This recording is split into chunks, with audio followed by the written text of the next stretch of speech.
Welcome, Cornerstone family and friends, to today's Faith Injection. I'm Pastor Dwayne, and I'm so grateful that we have the opportunity to spend this time together on this morning. So we're going to jump right into today's encouragement, which is God protects us. So we're going to be reading from Psalms 121 out of the Passion Translation. And it says, I look into the mountains and hills, longing for God's help. But then I realize that our true help and protection comes from the Lord, our Creator who made the heavens and earth. He will guard and guide me, never letting me stumble or fall. God is my keeper. He will never forget nor ignore me. He will never slumber nor sleep.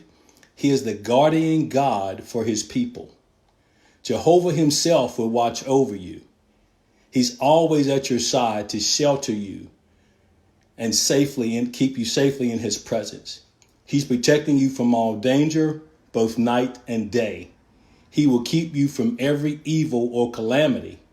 He will keep you from every evil or calamity and continually watches over you. You will be guarded by God himself. You will be safe when you leave your home, and safely you will return. He will protect you now, and he'll protect you forevermore. And that's from Psalms 121, the Passion Translation. So instead of continuing looking out into the television, how about us continue to look up to God?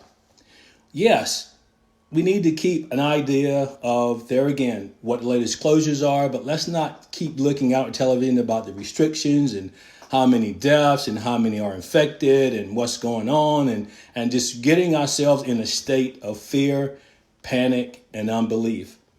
So instead, we need to make sure that we are looking out and we're looking up to Christ, for he is our true help and protection. While the government does all it can think to do to keep things at bay, it just seems that the more that they do or the more information that comes out, the more reaction they take. There seems to be an equal reaction that comes with just negative information. So we want to make sure that we don't get into the fear that the general population is sort of experiencing right now, because we know that God protects us. It says Jehovah himself will watch over you. He's always at your side to shelter you safely in his presence. Now, the key is to be in his presence. Let me say that again. The key is to be in his presence, not in the presence of the television or the phone screen, taking in all the gloom and doom reports, not on the phone or the social media, lifting up coronavirus in your conversations and timelines, but in the presence of God. In his presence is where we need to be. Now, I know that there's a strategy of social distancing, but as believers, we have to make sure that we don't use that posture with God. We cannot let that movement of social distancing equate to spiritual distancing. This is not a staycation from our Christian duties. Yes, we may be home while we may have our children. A lot of things are closed. And we're being asked to stay a certain distance away from people, not to hold any meetings, not to have any visitors, all those kind of things. But this is not a staycation from our Christian duties. We still need to make sure that we are praying, that we're in the presence of God, that we're finding out from him what it is he's asking us to do, our specific assignment, moment by moment, minute by minute, day by day. Not getting caught up in the future, not getting caught up in the past, but getting caught up in God right now. So the psalmist continues to say, he's protecting you from all danger, both day and night. He will keep you from evil, from every form of evil or calamity, as he continually watches over you. If we truly believe that, we have to operate like it's true.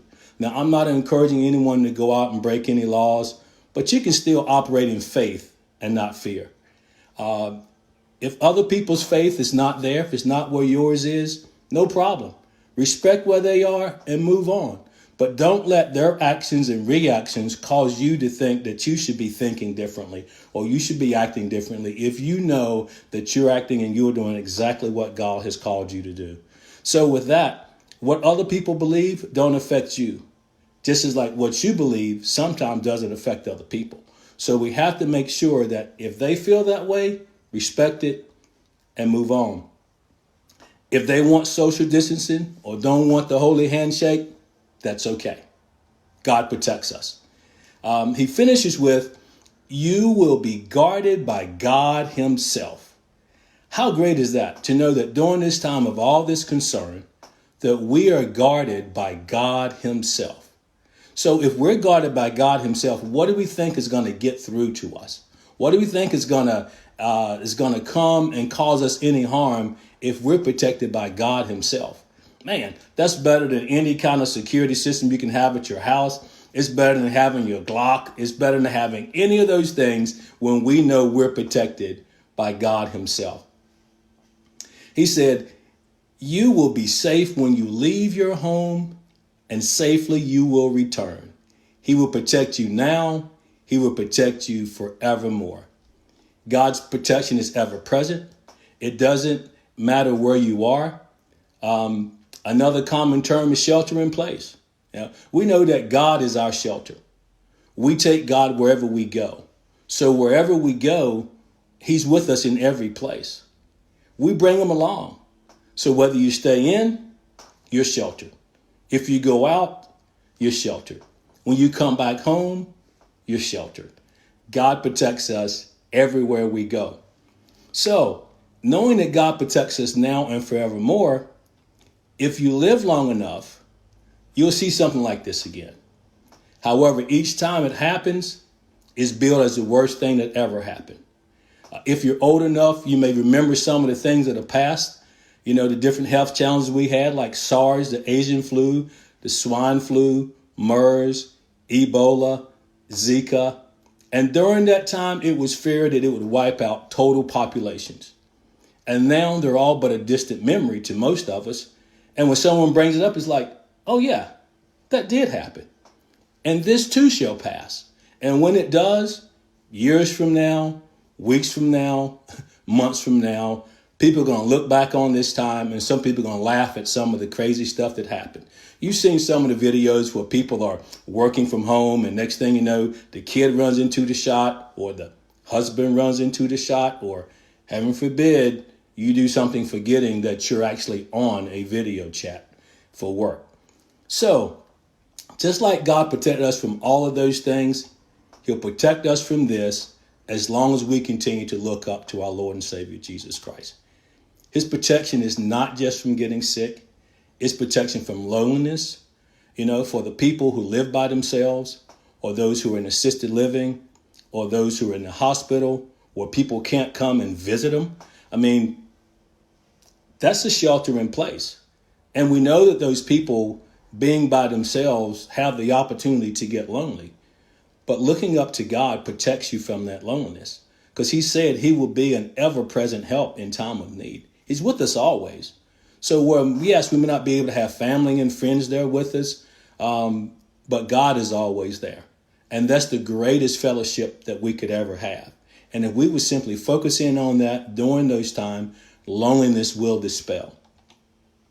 It's protection from being overwhelmed. We know there's single parents who are home with their kids, but they're also having to work from home.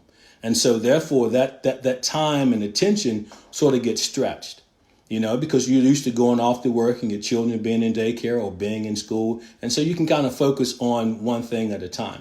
But now all of that every day, all day, can cause a little bit of stress on some people, to cause them to feel a little overwhelmed. But God's our protection from that as well. So it's protection from hate. Sadly to say, there are some parents who are realizing that they don't like and they don't love their children as much as they thought they did.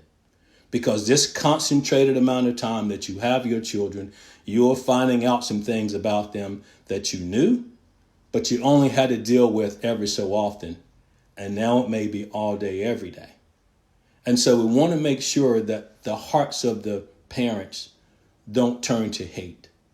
And even with that, it's protection from hate, because we have couples who are now spending a lot of time together, and they're finding out that perhaps they don't love each other as much as they thought they did. Well, that's because they're operating in the carnal kind of love. We have to make sure that we get over into the love of Christ that he has shed abroad in our hearts, so that when we have this time with our spouses, with our wives, with our children, with our husbands, we have to make sure that we're continuing to submit all those things to God, because we don't want to get over into this area of hate, where now all the little idiosyncrasies that they have, the small things that they do that get on your nerves that you would only see once or twice a day, now maybe you're seeing all day. It's a time to offer those things up to God and really check yourself and what your relationship is, not just with your spouse, but what it is with God. Because if it's right with God, he'll make it right with your spouse. So let's not get over into an area of hate. It's protection from financial ruin. We know people have lost their jobs, lost supplemental income. In essence, this is a protection from the devil. It's protection from evil. For we know that the devil only comes to kill, steal, and destroy. But Jesus said he came to give life and to give life more abundantly. God said he will rebuke the devourer for our sake. So we need to make sure that we're in a position where we're not just having God to rebuke the devourer for our sake, but we're also taking the opportunity to make sure that we are rebuking the devourer. He has empowered us with his word. He has empowered us with his spirit. He has empowered us. And so we have to declare those things. We have to decree those things. And we have to also not just sit around and wait on God to come down and do it, but we've been placed here to do it. So we need to make sure that we're looking up to God and that we're doing those things that he asks us to do. So continue to look to the hills from which comes our help, knowing that all our helps come from the Lord. And remember, God is your keeper. He will never forget you. He will never ignore you. You're always on his mind. He will never leave you. He will never forsake you. Even during this time, God is there. But we have to make sure that we are connecting to him. Stop looking out at the television. Stop looking out at the situations. Stop looking out at things that you can't control and look up to Christ. So keep looking up to God as our true source of help and protection. And until next time, have a blessed day.